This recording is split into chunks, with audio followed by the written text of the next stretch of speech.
The best way to kill Bermuda grass with vinegar.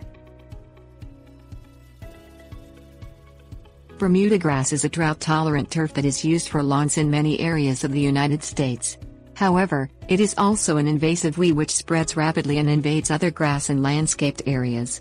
If you have patches of Bermuda grass you want to kill, try using natural vinegar instead of chemical-based herbicides.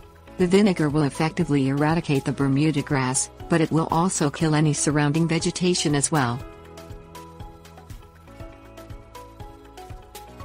Things you'll need: trash bags, bricks, garden sprayer, white vinegar, dish soap. Lay trash bags on the ground around the clumps of Bermuda grass to protect the surrounding grass and vegetation from being killed. Weigh down the edges of the bags with bricks to keep them in place. If you do not care about killing the other vegetation, you can skip this step.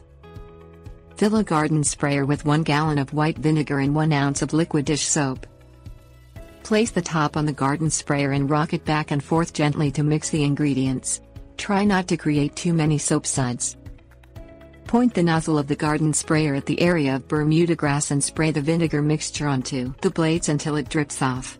Repeat the process to spray any additional areas of Bermuda grass. Remove the trash bags, if applicable, to allow sunlight to reach the surrounding grass. Wait 3 to 5 days and examine the areas of Bermuda grass for signs of new green growth near the base. Reapply the vinegar solution to the green areas of growth and then pour 1 to 2 cups of the solution into the soil directly under the Bermuda grass to kill the roots.